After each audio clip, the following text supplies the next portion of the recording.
Log on, tune in, find out. Another good idea from Cambridge.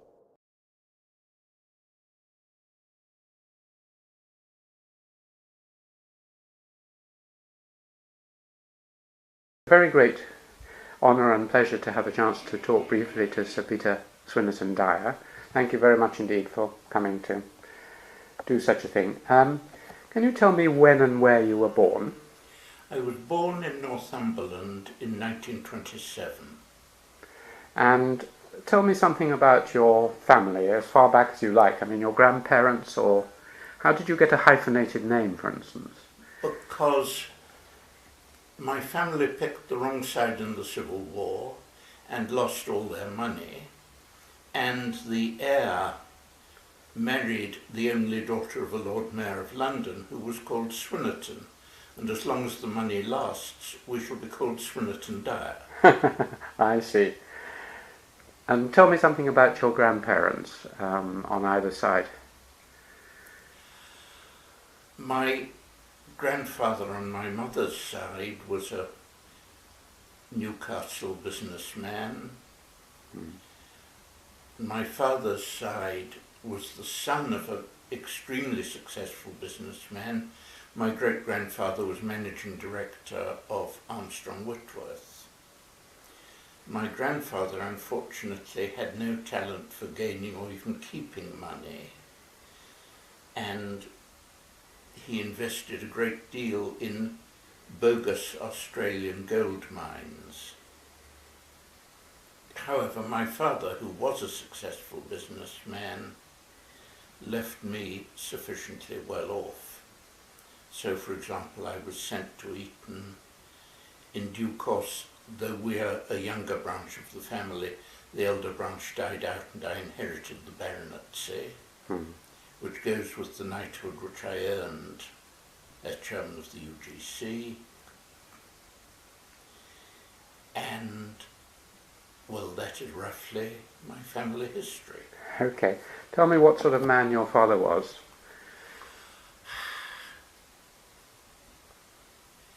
A successful businessman and a country gentleman.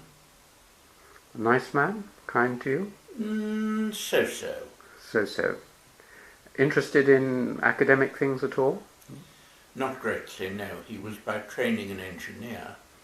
I'm in fact in the male line the first of the family ever to have gone to university. Gosh. Though I'm not a typical first-generation university entrant. Not typical in the sense that you come from a wealthy middle-class family. Yes. What about your mother? What sort of person was she and what did she do? She was interested in everything, very lively, very vigorous. She ran anything she got her hands on, roughly speaking. And was she kind and nice mother to you? Yes. And interested in academic, intellectual things? A reader? Much more so than my father, yes. What sort of childhood did you have? Were you allowed to roam around in the Northumberland countryside? No, we moved to Shropshire when I was about 5. And so I think of myself as growing up in Shropshire and not in Northumberland. And we lived in the depths of the countryside, so yes, I did roam around. Did you get interested in natural history and... Not terribly, no. You were more a reader? I was a reader of books, and from a very early age it was clear that I would become a mathematician. From how early, do you think? My mother says that the only way of keeping me quiet in the bath was to give me sums. And that was at what age, about? That would have been at the age of 2. Good I heavens. think. Very simple sums, but even so. Yes, yes.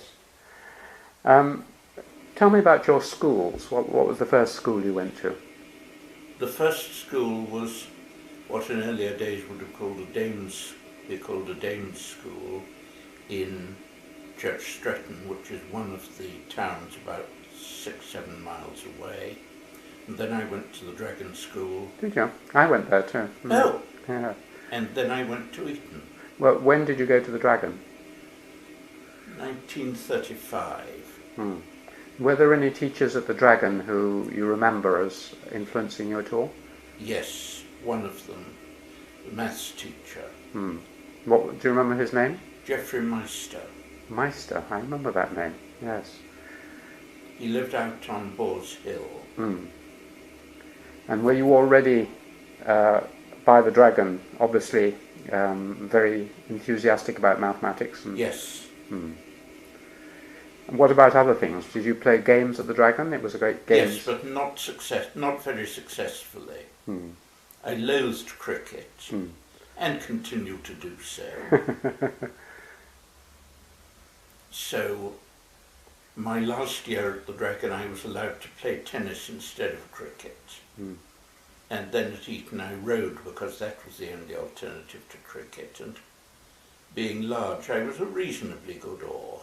The Dragon, when I was there, was very keen on music, particularly Gilbert and Sullivan. Yes. Had that started by then? That had started, yes, and everyone was auditioned for the chorus. But since I have a voice like a corncrake, I didn't in fact get very far. Have you ever been influenced or very enthusiastic about music? Fairly enthusiastic, but the only thing I play is the gramophone. And what kind of music do you like? Opera more than anything else, and probably 18th century, so far as orchestral music is concerned. And within 18th century, who was your... Running from Bach to Beethoven, roughly, and Schubert, roughly speaking. And Handel? Yes, but he falls in that interval. Yes. Right. And anyway, the best Handel is certainly vocal. Yes. Lovely.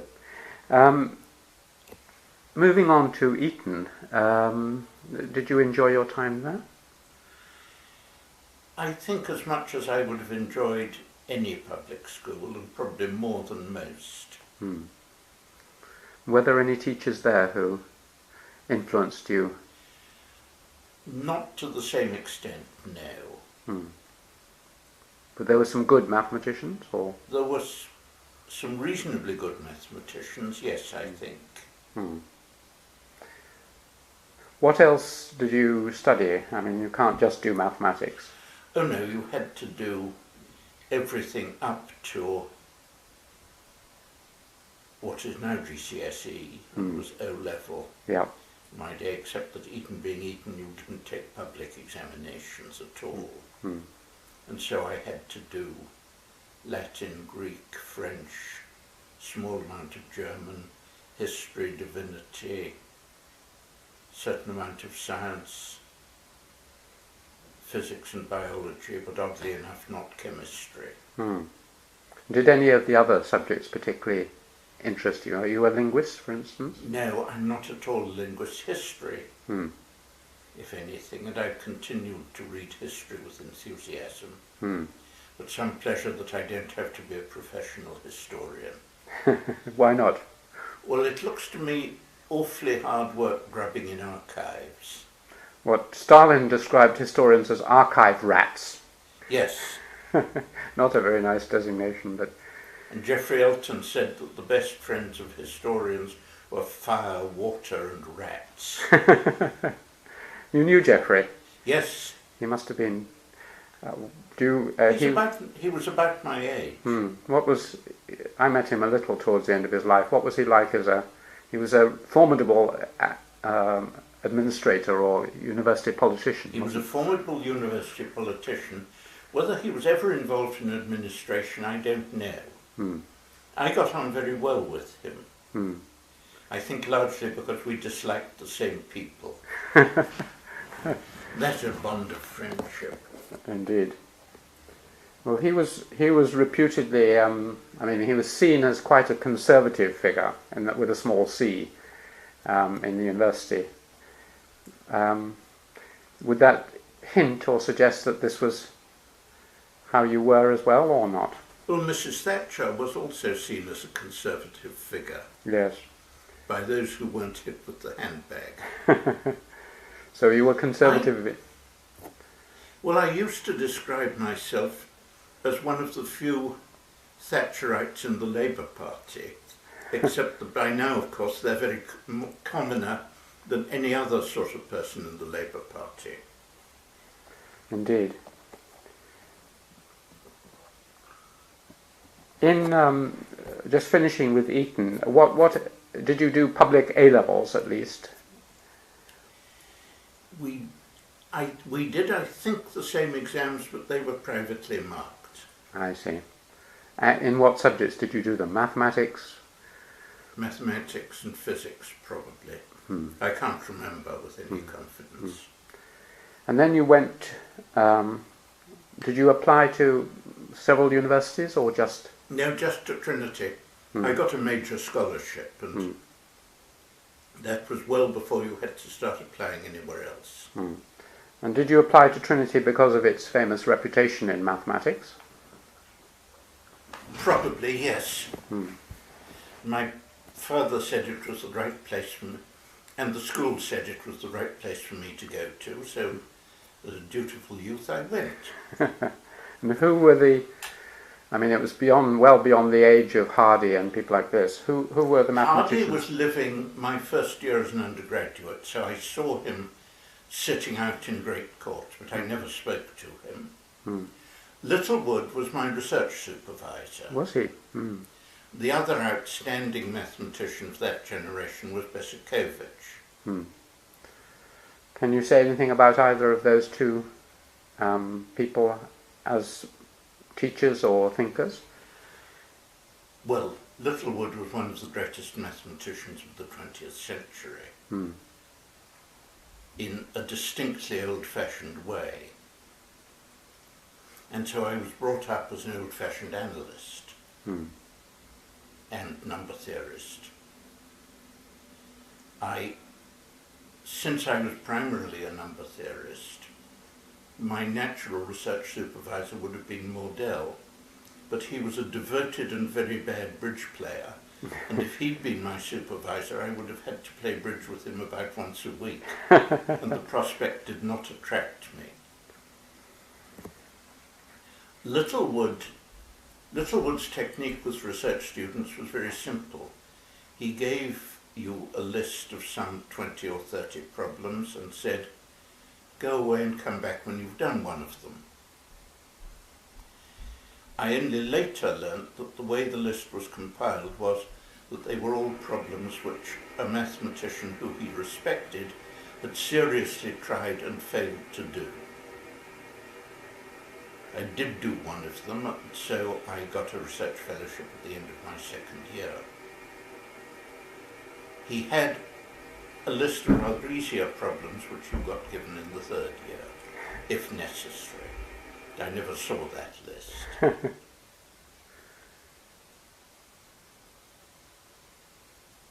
And then I had 4 years as a research fellow in Trinity, and then I got a Commonwealth Fund fellowship and went to Chicago, intending to work under Zygmunt, who I knew because he'd been in Cambridge one of my years as a research fellow. But within 24 hours I was kidnapped by André Weil, who was again one of the great mathematicians of the 20th century, but as far removed in interest and style and everything from Littlewood as you can conceivably imagine. So mathematically I've been schizophrenic ever since. What was the, if you can explain in very simple terms, what was the basic difference between the two sides? Well, partly that Littlewood's interest was in old-fashioned methods, and Weil's interests were in very modern methods, and that related to the problems that they were interested in as well. How did, kidnapping sounds a strong word, how were you kidnapped exactly? Well, how did it occur? Did he come up to you and say, I see you're very good, I want you to work with me, or what? More or less, yes. He must have heard you give a talk or something like this, was it? No, but I think I had a certain reputation. And anyway, anybody with a Commonwealth Fund fellowship was, by definition, extremely good. You know, they were jolly difficult to get. Hmm. They were at that time very attractive because they required you to spend 3 months of the summer travelling around the States. Hmm. And though in theory that was to visit other universities where there was a colleague who shared interest with you, in practice for most Commonwealth Fund Fellows it meant going from one national park to another. Just coming back to Cambridge, you were here in the late 30s, is that right? Or No, I came up in 45. 45? I'm not quite as old No, as no. that. It was 35 you went to the Dragon, wasn't it? Yes. That's right. 45. So during the war... I was at Eton. At Eton, yes. Someone who's always interested me, but I think he may have been dead by 45, was Paul Dirac. Did you ever come across him at Trinity? No, I didn't. He was still alive. He was at John's, of course. Ah, right. And I never acquired an interest in applied mathematics. Hmm. Did you ever think of staying in America? You had a research post there or fellowship there? A research fellowship of a limited term. Yeah. And one had to come back, but no, I never seriously thought of staying in America. Hmm. Have you ever thought? Did you ever think later of going there? Not permanently, no. Hmm. When I came back to a teaching fellowship in Trinity, and if you're a bachelor, a teaching fellowship in Trinity is a very comfortable place. Hmm. Who else at Trinity became your friends? There were some mathematical economists and others. Were there any other people who you particularly got to know? Well, Jack Gallagher above all. The historian. The Indian historian, Yes. Yes. who was certainly my closest friend at High Table. Hmm. Eric Barnes, who was a mathematician, elected the same year as me. Hmm. David Wheeler, who was a computer scientist, elected the following year. Hmm. Did you know Peter Laslett at all well? Reasonably well, yes. Hmm. Who were the masters? Was Huxley master? At one stage, yes, Trevelyan was master when I got a research fellowship. Hmm. What was he like? He was a very illustrious man. He was a very illustrious man, but I scarcely had any conversation with him. Hmm. He didn't have much interest in the scientists. Hmm. Indeed, the fellowship admission dinner where the master makes a long speech explaining about the qualities of the research fellows just elected, he devoted more time to George Carey, the one humanist, than to the 6 scientists put together. You sound as if you vaguely resent that. No, it's to be expected. Whether there weren't any other, well, in Cambridge in general, apart outside Trinity, who were your closest friends and colleagues?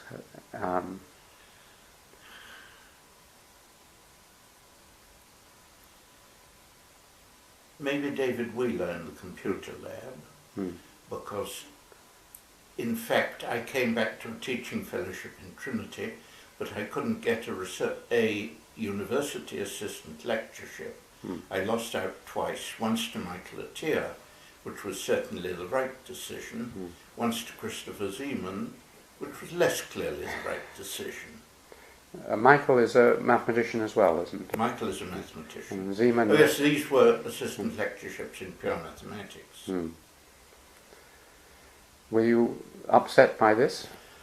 Well, there is pressure, certainly there was pressure in those days on anyone with a college fellowship to get a university job as well, so to relieve the financial pressure on the college. And in due course, in fact, being unable to get into pure mathematics, I got a position in the computer lab. Did you? I didn't know that.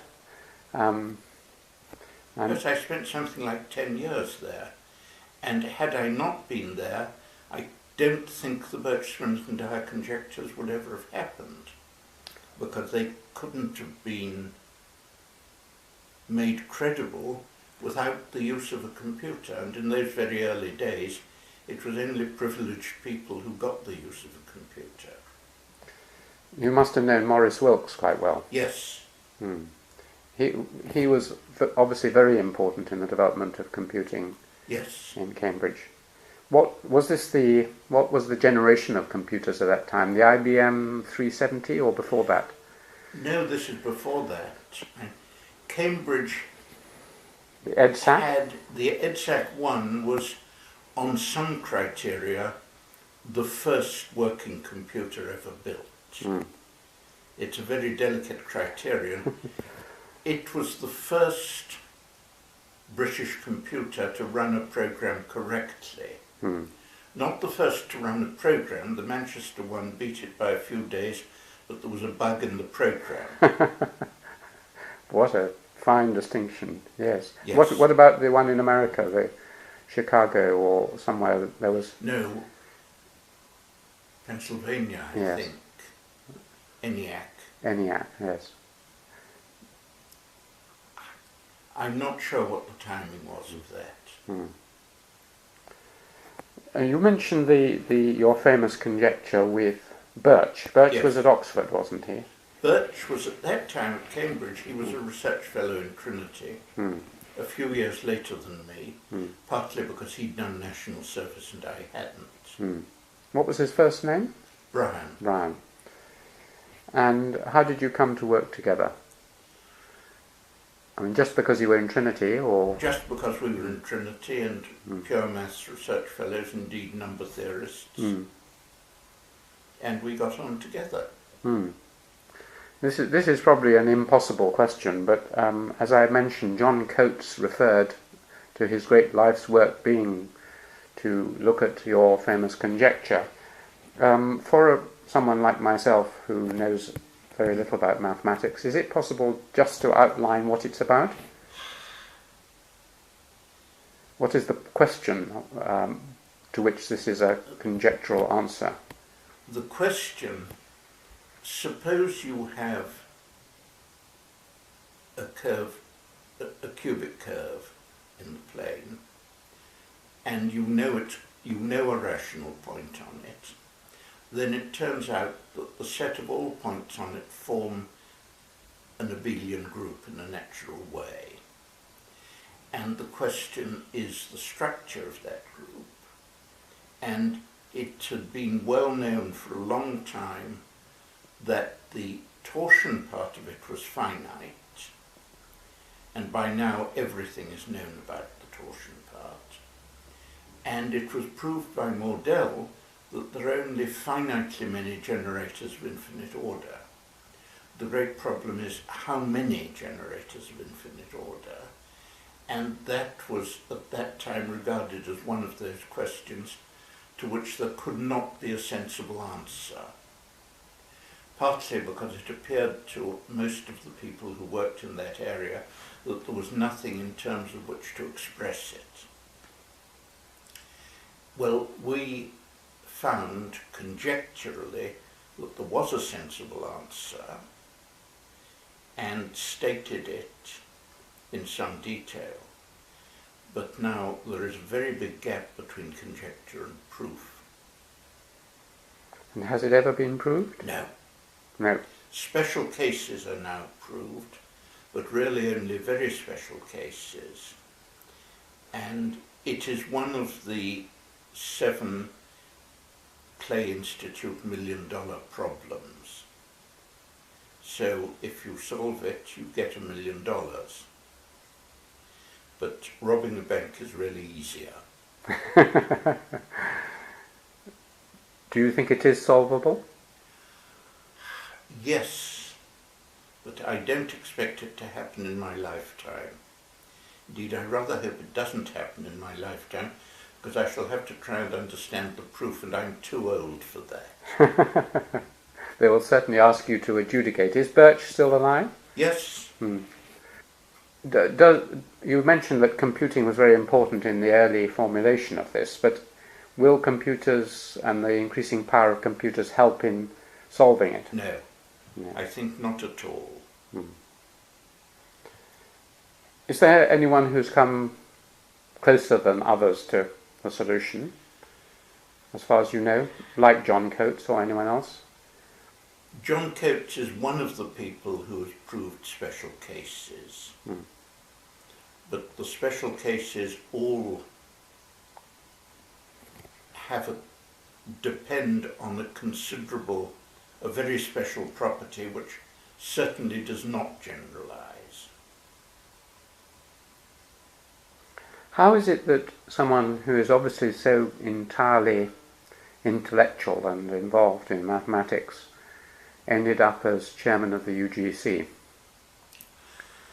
It's a long and complicated story. I was never exclusively involved in mathematics. I captained the university chess team as an undergraduate, and I got dragged into being president of the University Bridge Club by somebody who wanted to run it, but it being only about to become second year, I had to run it as secretary and had to have a front man as a president. And I discovered gradually that I played bridge rather well, and I would probably have been rated as one of the 10 top players in the country. I certainly played in the European Championships twice, representing Britain. I gave it up eventually, but partly because it was taking too much time travelling to London all the time, and partly because out of pure curiosity I became interested in university affairs. And the only body it was at all easy to get onto was the Council of the Senate. It's good advice for a career, always to enter everything at the top, of course. And one way and another, the force was with me, as it appeared, and I got deeper and deeper involved in university affairs. But what date was this? This must have been the 60s. Certainly by the troubles of 68, I was regarded as the only member of the Council of the Senate who really talked to undergraduates. Really? Took to them in the sense of being sympathetic to them? Yes, I said talked. Oh, talked to. Yeah, I'm very deaf, sorry. Talked to the undergraduates. Yes. But probably the only one who was really sympathetic to them. And St. Catherine's, who hadn't had a Vice-Chancellor for 150 years, when they had a vacancy, decided that I was a good bet to be Vice-Chancellor. You were by now a fellow of St. Catherine's? No, I was a fellow of Trinity. Yeah, I see. And I'd had no contact with St. Catherine's at all, but they elected me master. The other thing that worked in my favour was that I was a bachelor, and you know the classic quarrel in a college is apt to be between the bursar and the master's wife. Well, St. Catherine's had had that in spades. Yes. Yes, you will know about that because that happens in King's, I think. It has been known to happen. Yes. And so a bachelor, well, at least rendered that impossible. And I duly was elected Vice-Chancellor. Tell me, just quickly, what was it like being Master of St. Catherine's College? Did you enjoy that? Yes, I did, on the whole. It had its difficult moments. What qualities do you think helped most? I've talked to masters of a number of colleges, but they mainly stress, getting to know a lot of people and recognising people as you go past them and so on, a feeling of involvement. That's true. It seemed to me that getting to know the undergraduates was crucial, though not every head of house has taken that view over the years. And St. Catherine's being famously a games-playing college, that meant a good deal of touchline duty. But you can think about mathematics while standing on the touchline and cheering your team on, so that wasn't too bad. Mm. Patience, letting the senior tutor and the senior bursar run the college. Mm. That's the other great fault of some masters, that they think they can override their principal officers. Did you have good officers when you were at St Catherine's? Yes, I think so. How did you balance being Vice-Chancellor and the Master of the college? Oh, the Vice-Chancellorship in those days was a position of dignity rather than power. It was a 2-year job, because last any longer than 2 years and you'd have had your trousers let out. But it was not the Vice-Chancellor's job to get his own way or formulate his own policies. If you wanted to get things done, you did that before you were Vice-Chancellor.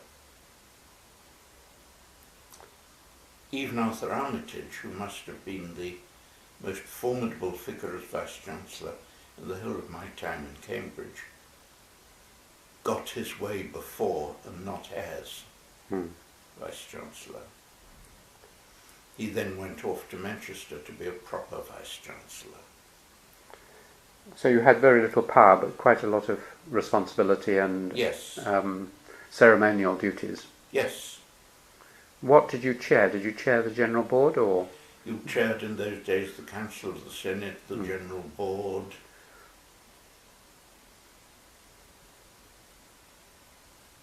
Not the Financial Board, I don't suppose. Yes, the Financial Board as well. But apart from that, sundry minor committees. And this was this right in the middle of 68, 60? I was on the Council of the Senate already in 68, and involved when they besieged the old schools while the council was sitting. I was the member of the council sent out to tell them that they were not going to get what they wanted. With what? How did they greet you? Not as unfavourably as you might think. Better than Paris undergraduates would have greeted the corresponding figure. Were there also those sorts of tensions within St Catherine's, or? No, St Catherine's was a very old-fashioned college. At one time, under my predecessor as master, so in 68, some King's undergraduates came in and into hall while he was dining and blew a trumpet under his nose. Which he tried studiously to... I was still in Trinity then, so I only heard about this at second hand. Were you... Kings, of course, took the view, let boys be boys. Yes, of course. Where were you when the Garden House affair blew up?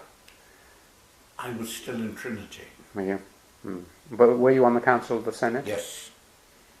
What were your views about the very stern punishment which was meted out to those involved? Well, it wasn't. The person responsible for it was acquitted. But some of the other people were, I seem to remember, were they imprisoned, or? I don't think in the end, no. No, I was not sympathetic with them. Moving on to the University Grants UGC, how long were you there and when? I was there for 5.5 years of the UGC and then 3 years of the University's Funding Council. As head of both? Head of the UGC, Chief Executive of the Funding Council. So 8 years of a very formative time. This is nearly all under Margaret Thatcher, or? All, I think, under Margaret Thatcher, yes. And you were placed in this, to external observers, difficult position of mediating between Margaret Thatcher, who had strong views about universities and the university. Is that a correct representation of it? Not entirely the way I saw it. I had considerable sympathy with Margaret Thatcher's views on universities, which were widely held in the top ranks of the civil service as well, who remembered the university from the days when they'd been undergraduates and thought there was an awful lot of rubbish that needed clearing out. And indeed there was. What If sort? you want a confirmation of that, read my farewell speech as Vice-Chancellor. I will. But can you just tell us what's the nature of the rubbish? People essentially neglecting their duties and not merely not being thrown out, but being rather loved and admired. Well, there's structural rubbish as well, I mean, as well as personal. There was, well, an extreme reluctance to take decisions, even to answer questions in a hurry. You know the story of the great reforming government of 1832 and their communication with Oxford, do you? No. Well, among other things, they wrote to Oxford saying that perhaps it was about time they looked at their statutes and updated them, to which the University of Oxford replied that they had had a careful and thorough examination of their statutes in the 1630s, and they thought it would be premature to do it again. And that, I think, was a widespread attitude. And so a lot of my job was to convince universities that they were in the late 20th century under a Prime Minister whose deepest urge was spring cleaning. You know, women are devoted to spring cleaning, and Mrs. Thatcher more than most. And the need to persuade Vice-Chancellors that it was their job to lead the university and not just to make good after-dinner speeches. And the need to shift power from senates to councils. None of that, of course, applies to Oxford and Cambridge, which have a different and peculiar structure. But there, too, the need to recognise reality and not just say, all this nonsense, they'll get over it in due course and will recognise that Oxford and Cambridge are wonderful and must be preserved untouched. And indeed, all universities have greatly changed. How you must have had a certain amount of personal dealing with Margaret Thatcher. What sort of person was she? Really rather little dealing. I liked her. I suppose in her latter days she got madder and madder, but I never saw her really in her latter days. But the principal dealings I had was with Keith Joseph, who was Secretary of State for Education for most of my time at the UGC, and who was a lovely man. Very courteous, very reasonable, prepared to think through any problem very thoroughly, and very reluctant actually to do anything as a result of thinking through it. And someone who esteemed academics too. Someone who esteemed academics, certainly. Because he was associated with All Souls in some way, wasn't he? He'd been a Fellow of All Souls, yes. I wondered if you'd come across my uncle at all. He was the Conservative Member of Parliament for Cambridge, Robert Rhodes James. Yes, I knew him quite well. How did you... Is there anything you can say about him as a colleague or person? Very nice, very reasonable, sympathetic to universities, very much on the left wing of the party, scarcely at all a Thatcherite. Indeed, when the Social Democrats split from the Labour Party, I tried to persuade him to join the Social Democrats, with which he clearly had considerable sympathies, but not sufficiently to do that. That's interesting. I didn't know that about him. Let's just move on. While you were doing all this administrative and other work, you mentioned that you can do mathematics while watching people playing rugby. Could you do mathematics while administering the UGC? Not much. I still did a certain amount. And once I retired from the UFC, I've been able to go back to mathematics. And I'm still doing good research. I was involved in two major inquiries. I chaired the London University inquiry, which they said that the smaller colleges were not going to be viable under the increased financial pressures and had to be merged into bigger ones, which happened. And the committee which was set up to merge the Ulster Polytechnic and the new University of Ulster, the only shotgun marriage I've ever heard of which needed two shotguns.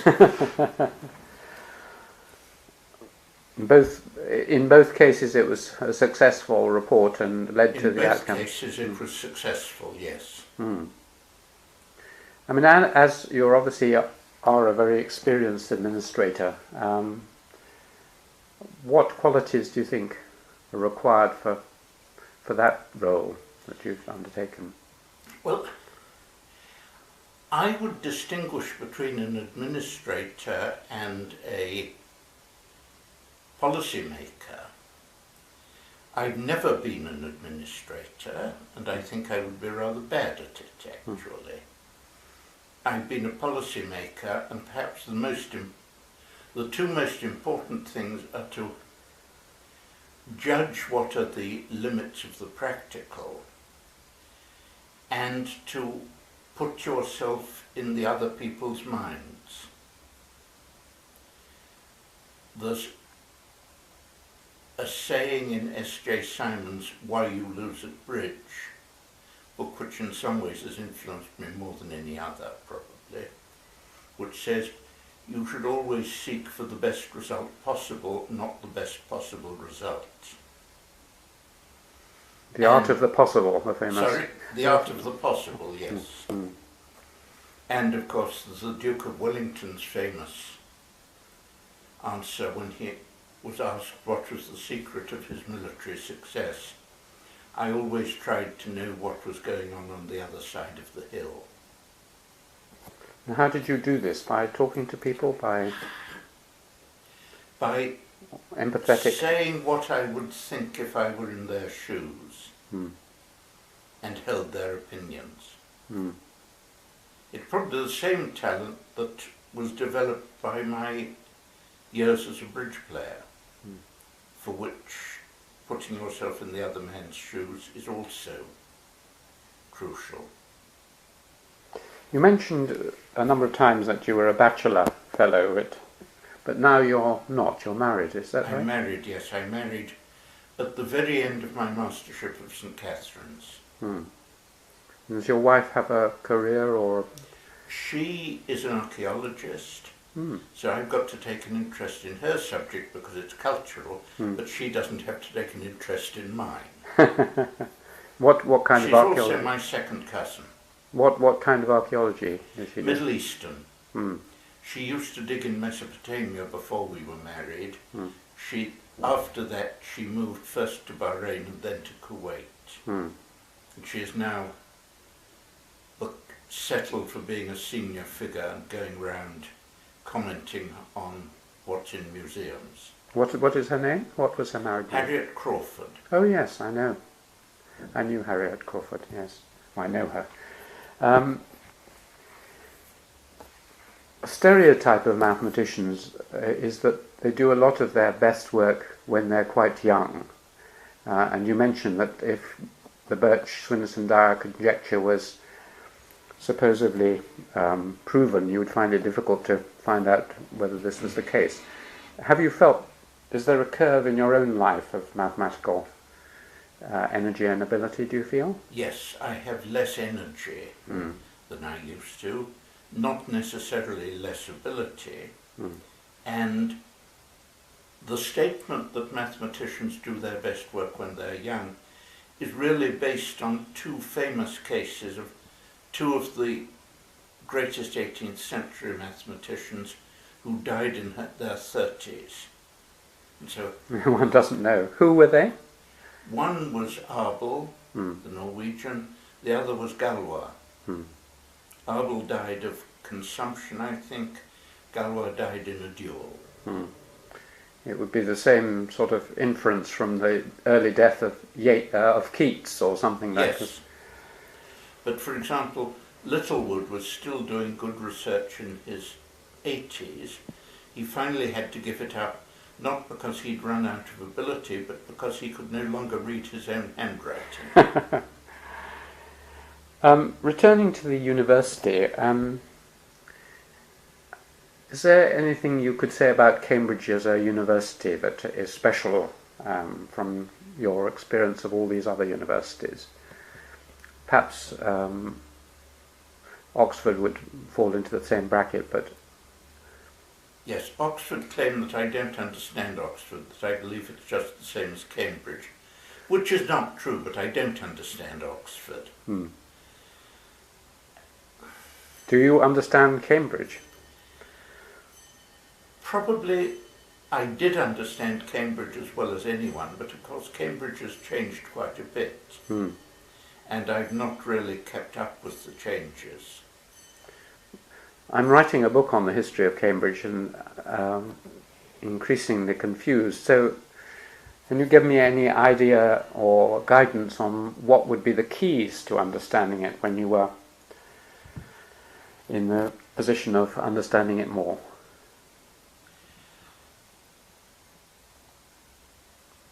Did you, when you were young, play a game called Grandmother's Footsteps? Yes, I did. Well, you'll remember the situation. Grandmother turns round and everything is absolutely still. Exactly. After a bit she turns round again and everything is absolutely still, but they've moved forward. Exactly. Cambridge is like that. You can never observe it changing. You can observe that it has changed. Oxford is different. What would be the analogy for Oxford? I don't have an analogy for Oxford. But you can watch it changing. You can watch it changing or refusing to change. Under the present Vice-Chancellor, you can watch it refusing to change. But then his technique of reform is not skilled. As you know, many people ask the question, where is the university? And if they ask taxi drivers such a question at the station, the taxi driver looks bemused and says, I don't know where the university is. Would you like me to take you to the King's College or something? I mean, where is the university? Well, by now there are sufficiently many buildings the other side of the river that the university is essentially there, I think. Physically there, but in terms of distributed power... In terms of distributed power, the great scientific departments probably. And they represent a permanent pressure for progress. And whereas the classical humanities represent a permanent pressure for stasis.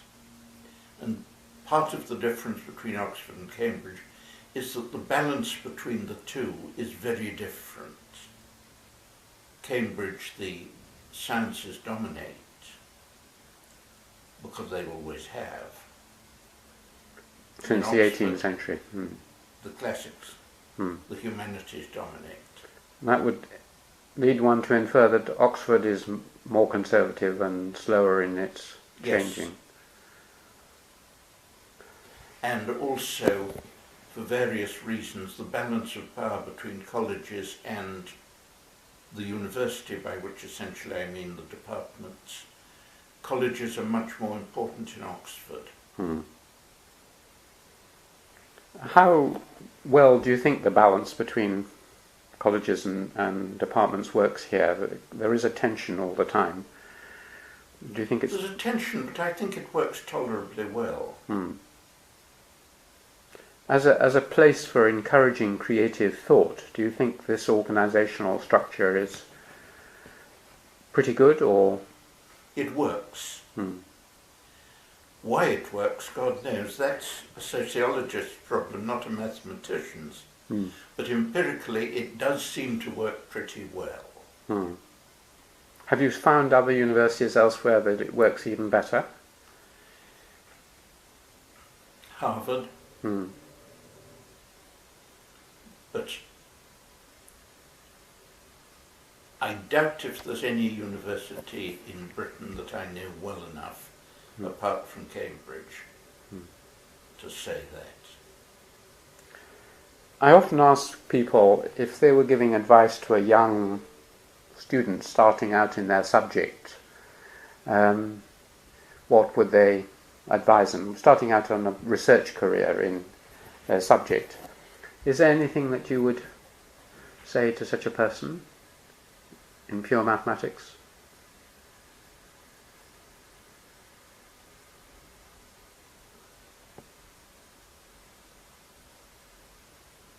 Not really. Choose to go to somewhere who has somebody really good in the topics that interest you. That's far more important than the overall reputation of the university. Is it still a sort of mentoring kind of subject, mathematics? In other words, you are very influenced by one or two people who supervise you? Usually, not always. And just coming back, I heard that you have a lovely garden, and is that your work or your wife's work, or? The cultivated part of the garden is her work. It's got a big wood, about 4 acres of wood at the back of it, which once was elm and has therefore become dead elm, nettles and elder, and I'm gradually trying to reduce that to order. But you know Triplo has a daffodil weekend at which a lot of gardens are open, including ours, and a lady a few years back came up to my wife and said, "I see you like a wild garden." Was she a bit upset, or? She was furious. Well, we've touched on a lot of things in a very quick way. Was there anything particular that I should have asked you that you would like to have put on record? I don't think so, no. I'm not terribly interested in putting things on record. There's no part of your life which has been very important to you which I've largely missed? No, I don't think so. Well, I think we'll stop there, and thank you very much indeed for the interview.